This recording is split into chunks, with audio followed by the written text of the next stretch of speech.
Tonight we have moderating is Sara Sayyed. Sara is the Senior Policy Advisor on Anti-Racism, Equity, and Indigenous Initiatives with the City of Guelph, a longtime resident of the city. She also continues to volunteer at the Muslim Society of Guelph. Sara is passionate about education and social justice advocacy, but also loves spending time with her family or relaxing with a good book or an interesting movie like this one. So I'd like to welcome you both up to the stage, and I'll let Sara introduce Fazila.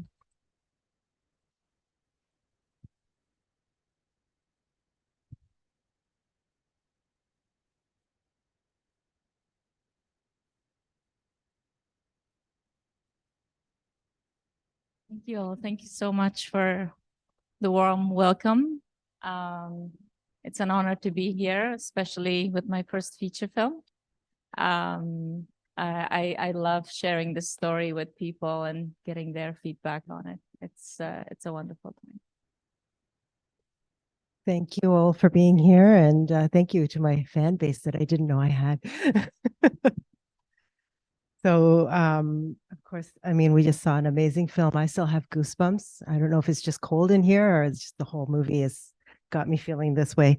So I just want to introduce our director and writer, Fazila Amiri. She's an Afghan Canadian film director, writer, producer based in Toronto.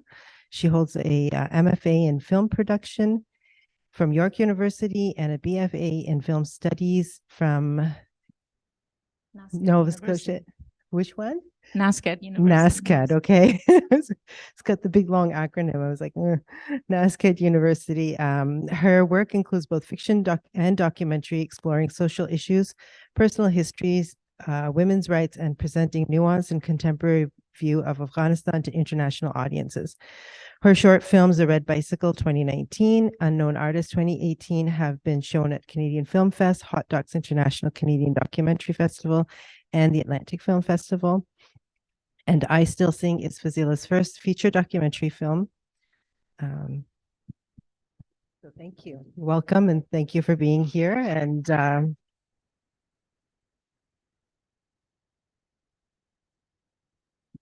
as I already mentioned, this is Fazila's first documentary full-length film, and it's already been premiering around the world, but we have been lucky enough to have her here in person with us today. So your film is already premiered in Sheffield, Sydney, Germany, Nashville, just to name a few. We had our world premiere at Hot Docs, and the journey started from there. Traveled to Australia, New Zealand, won an award, Best Music Documentary Feature at Nashville Film Festival. Fantastic. Congratulations. And the Fearless Award at the Doc Edge Festival. So this is all dedicated to the power of the voice, and So I just want to start. I mean, your previous shorts also were focused on the personal journeys of young women. So what was the inspiration for this film? So I guess it goes back to my childhood. I spent my childhood in Afghanistan until 1996, when the Taliban first came to power. And I remember we experienced displacement, so we became refugees for so many years, and we traveled to Canada, we immigrated in 2005. And once I had so many stories to tell, especially I thought that because of 40 decades of war, we don't have our visual culture. We don't have images to look back and reflect. So cinema became very passionate thing for me. So I had to, I started traveling back to the country to reconnect with my roots and understand the country that I left behind. And during those times, what was most interesting for me was the return of music and culture back to the streets of urban areas and even rural areas. I went to make short films, and I connected mostly with the art community.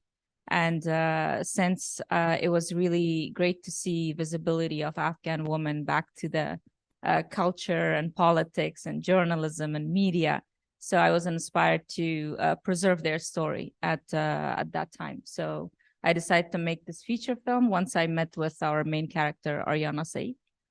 She was a force of nature. She recently started her career in Afghanistan, returned to the country, just like me, wanted to rebuild the industry. So she was a very inspiring voice, and I thought she could be a great character for a documentary. So we followed it from her, and then we were introduced to this world. Yeah.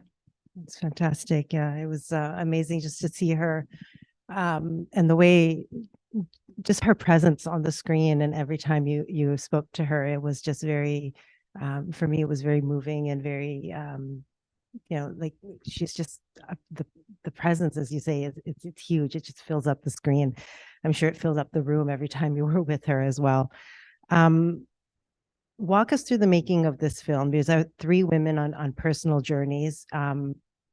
Women are experiencing these journeys all around the world, but these three women chose to go right back into like the fray, into the lion's den, right into Afghanistan when they were living other places. I mean, they could have, chosen those career paths or pursued them anywhere, but they chose to go back into Afghanistan. So what were some of were they willing to do this film and draw even more attention, having this film crew following them around the city? What were some of those challenges, and what was it like filming in Kabul at the time? Yeah, so definitely. So when I started making this film, we started from her concert in Toronto. We just followed her, and she was planning at that time to have this major concert in Aryana. I mean, she wanted to have this major concert happen in Kabul.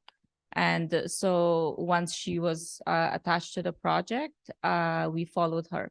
So as we were filming her, she was planning the concert in the country, and at the same time she was invited to be a celebrity judge in this show.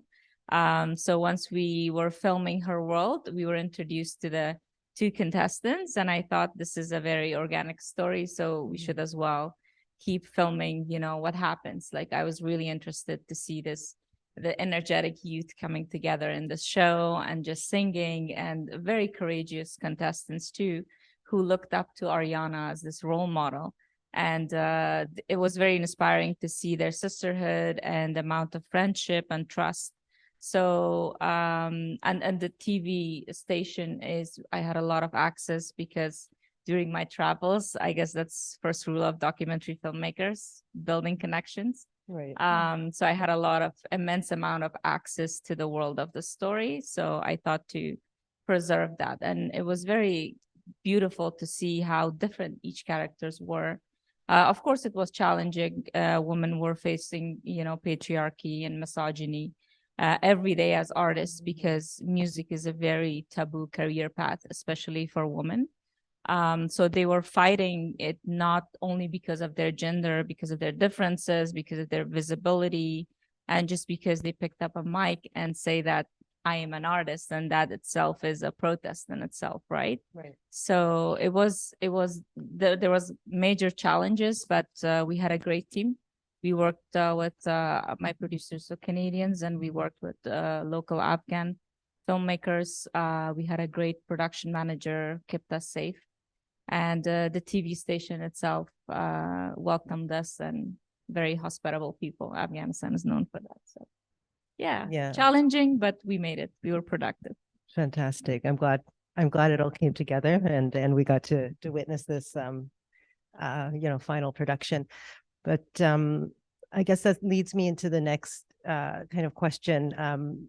There's a rich culture and history, thousands of years old in Afghanistan. And when I was listening, so I speak Urdu at home as well. And so some of the words that's, along with reading the subtitles, some of it was jumping out at me, and I was understanding some of the phrases. And believe me, the translation does not do it justice. The intensity of the songs that they were singing, the poetry. Can you talk to us a little bit about that?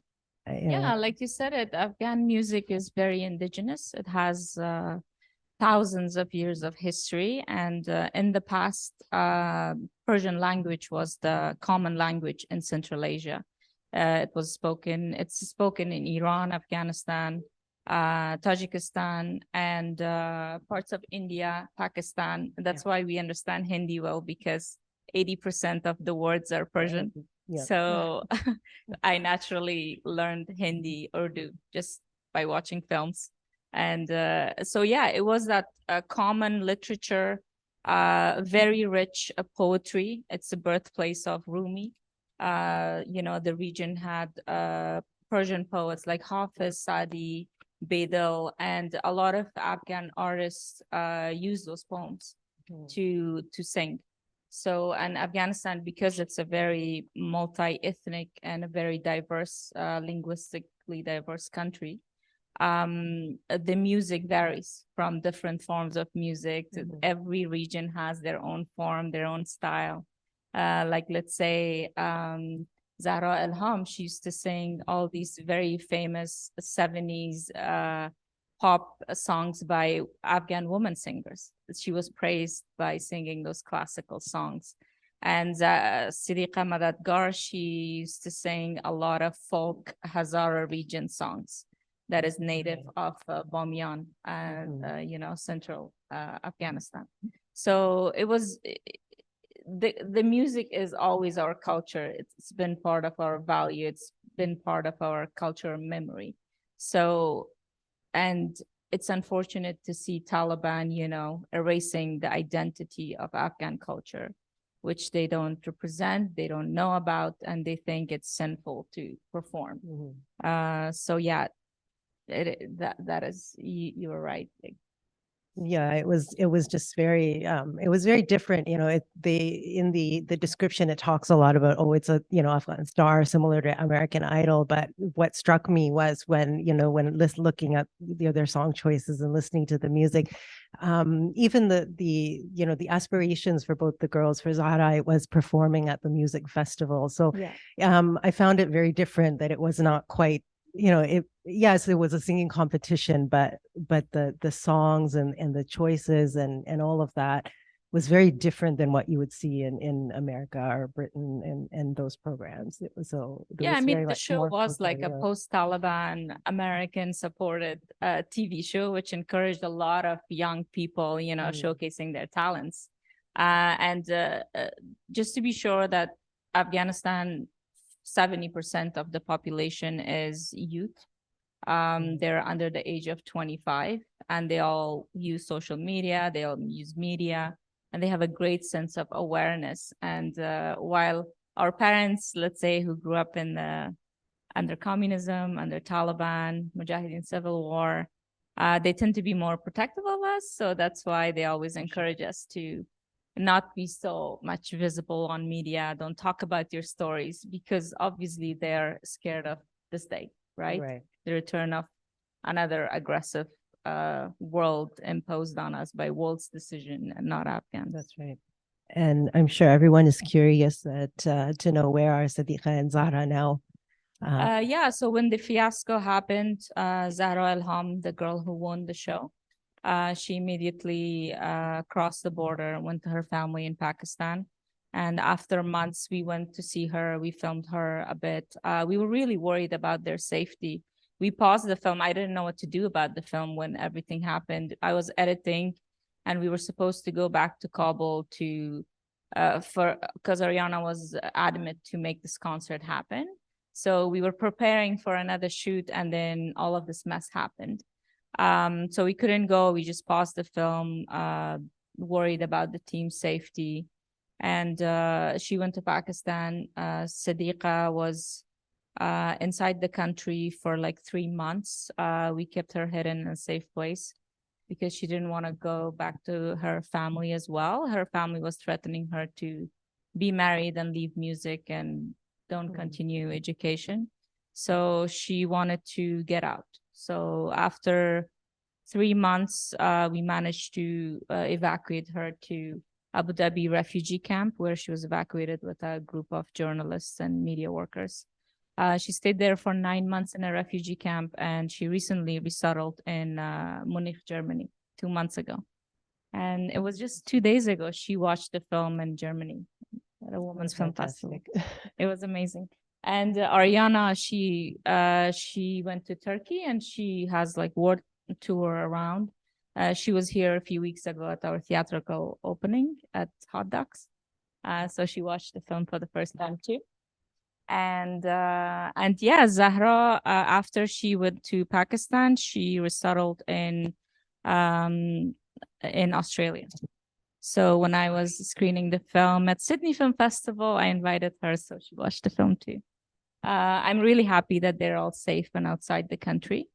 But yeah, some of our team members who were left behind, we got to, help them out and get them out of the country. So it is a very hard situation because whatever we built for, whatever we worked for, is all gone back to ground zero, and artists' lives are right now in so much danger. Art is dead, music is dead. Nobody can sing anymore. They're threatening even wedding ceremonies. So it's a very dark time in the country right now. As we are speaking, women are protesting on the streets and they're getting arrested. So I urge the world to just don't forget about Afghanistan and do as much as you can to provide moral and material support, especially for the women who have lost everything. Yeah. Well, thank you. I was going to ask you for some final thoughts, but I think you summed that up nicely as to what we can do here, Thank you. and how we can support. Overall, I mean, do you have plans for a next documentary? Are you thinking of your next project? What can we expect for the future from Yeah, I'm you? writing my next film. It's going to be something between fiction and documentary, expanding that genre. Yeah, I'm not ready to talk about it yet, No. but I'll decide when it's ready. I'm Toronto based, so So we I should will keep our eyes and invite ears you open guys. to see what you have coming up next. Yeah, and so is there any other final words for us? And what No, we thank can you. lose? Thank you Well, for beautiful questions. thank you. Thank you so much for being here with us tonight and coming down. And thank you everyone for joining us. Are we taking any questions from the audience? Sure.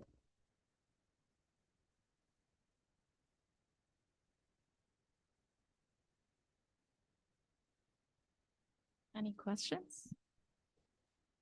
One there.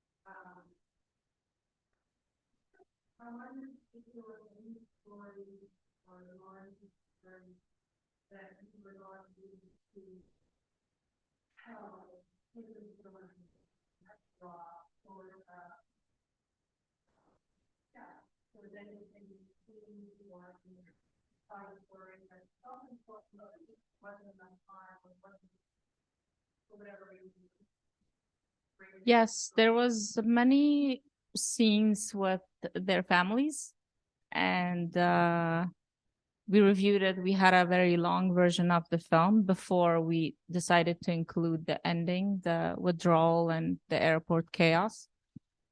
So we like to keep those things, but it was we were not sure about some of the safety of our characters because some of the family members were inside the country. So we decided to remove those and just focus the story through their personal journeys. And yeah, we basically had to go through every scene and clear permissions again because we need to, yeah, I found everyone and got their permissions again.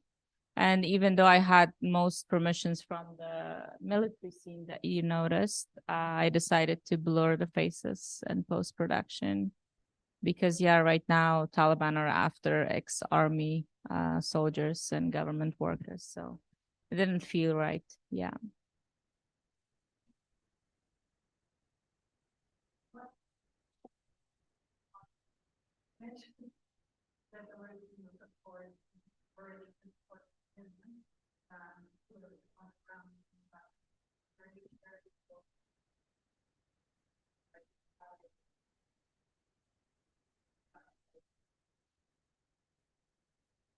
Yeah, contact our communities in Canada. They're doing so much. They're helping our communities, Afghan communities everywhere. Yeah. In Toronto and in Guelph, I think we have a large numbers of Yeah, Afghans in we this do have quite a town as well. large community here that's been here for a long time and well established. So yeah, if Yeah, anyone's definitely, interested, you can because reach all out. the NGOs that were based in Afghanistan have fled away. So there are a number of NGOs that are on the ground, but they pay the Taliban to stay there. So I don't have like a clear like NGO that solely sends money directly, but I help people directly, especially artists who we know we have like a community of artists that are more than 500 members, and we send support directly to them. So you can reach out to me directly. We don't have out the list out on the internet. But yeah, so support is always there. Just reach out to communities and you will be able to send help directly. Yeah, question at the back.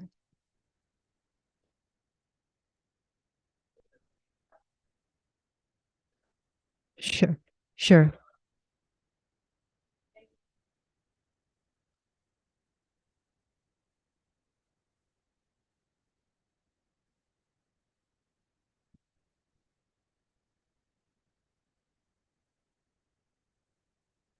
The question is, if you can, have you been able to film screen your film overseas, particularly in Western Asia and South Asia? I had a screening at DMZ Docs in South Korea. That was our Asian premiere. And the film, we are trying to get it reached to like South Africa, South Asia, but we are geo-blocking Afghanistan at the moment, just because we don't want I mean, although I have all permissions from everyone, it's just still for their safety. We are not airing in Afghanistan at the moment. But yeah, for the rest of the world, I have a lot of festivals. I'm going to San Diego tomorrow to present at an Asian film festival, South Asian Film Festival next weekend. But yeah, the plan is to show it to the world. It's actually on BBC iPlayer, BBC4 broadcasted it in UK. So I'm planning to have like a worldwide tour with it just to show the film, because it's not only about Afghan stories. A lot of audience relate to it, to the themes of women's rights and gender equality. So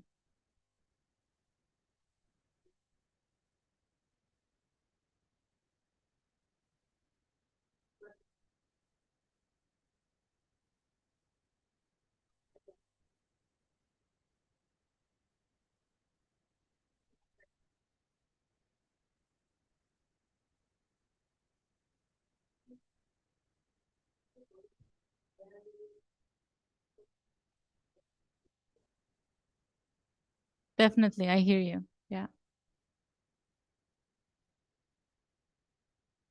Yeah, I think Just repeat the question again. I'll try to summarize it the best I can.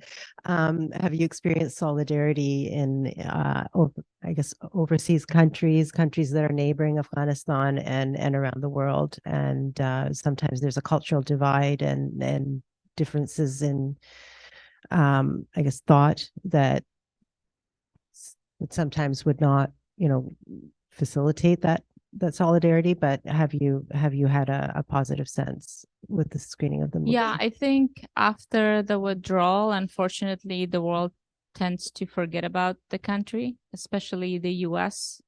They are very like Biden and his irresponsible messaging always about Afghanistan that he went to 20 years of war with. So it is unfortunate Afghan women are on their own right now. They're protesting. So I urge everyone to amplify their voice as much as you can. Solidarity has never been from especially Arab region, but we had a lot of solidarity from Iranian region. Iranians, our protests are the same. We use the same slogans, and Afghan women use non-kar azadi, means bread, work, freedom. and Iranians followed Zan Zindagi Azadi, woman, life, freedom. So our message is the same. We are all against the tyranny of fundamentalists and theocracy. And we have experienced it time after time, and we want it to end. And the people, all they need is support. We don't need another invasion, definitely. Thank you. Thank you. So I think we'll wrap it up for the evening. Again, thank you everyone for coming out tonight and supporting the premiere of And Still I Sing. And yeah, thank you for being here. Thank you. And tell your friends, watch the films online and come in person, spread the word about the festival.